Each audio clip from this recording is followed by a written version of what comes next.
Кај бев, кај дојдов. Многу одамна се живеел еден сиромав човек по име Голак. Одејќи еднаш в град, му се згодило да најде 3 алтани. Си рекол: никој пат не сум бил богат, та сега со 3 алтани ли ќе се збогатам? Барем еден ден да си поминам како што живее царот. Така влегол во една кафеана и му рекол на кафенџијата: слушај ваму, да ме служиш со царски чаши и ако некој те праша, да му речеш: синот на индискиот цар патува преправен. Голак го испил кафето и дал еден алтан. Потоа отишол на бања и на бањарот му го рекол истото. Кога излегол пак, дал еден алтан. За ручак отишол во една богата акчилница. Таму си ручал царски и го дал и третиот алтан. Низ градот се расчуло дека е дојден синот на индискиот цар. Тоа дошло и до ушите на тамошниот цар. Царот помислил дека тоа е вистина, па пратил кочија, царски алишта и војска да го донесат синот на индискиот цар во дворецот. Голак се облекол во царските алишта и влегол во кочијата. Дури втасал во дворецот, што сиромав сретнал, се пари му давал. Царот пак го пречекал со радост и со чест и му дал еден конак. По некое време помислил: не е лошо да ја дадам ќерка ми за жена, па така да фатам пријателство со индискиот цар. Така и сторил. Голак ката вечер влегувал во одајата на царевата ќерка, се распулувал на сите страни и велел: кај бев, кај дојдов. На царевата ќерка и се смачило весь ден да го слуша како вика кај бев, кај дојдов, затоа му се поплакала на татка си. Абре, татко, овој не ќе да е царски син.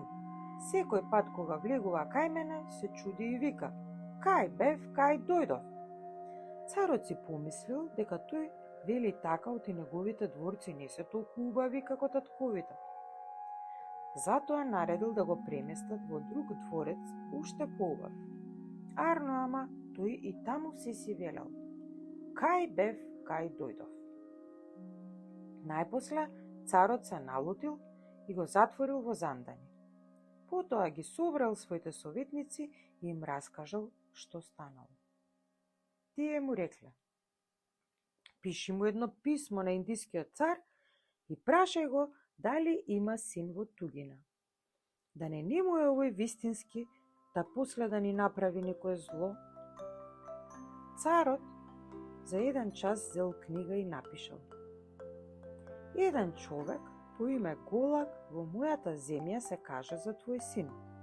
Јас за атарот твој го сторив свој зет и му ја дадов ќерка ми.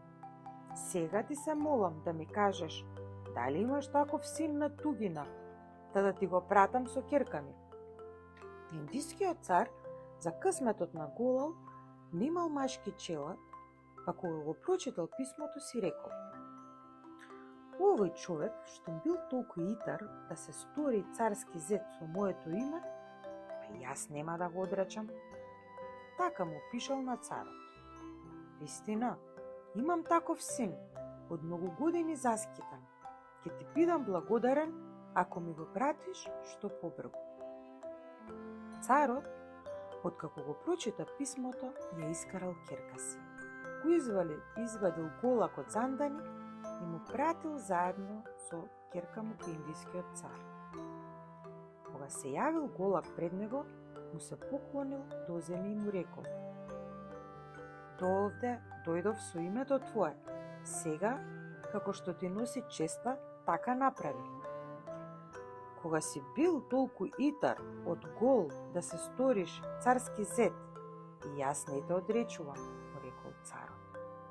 Така, Голак со својата итрост од гол си се сторил царски зет и син.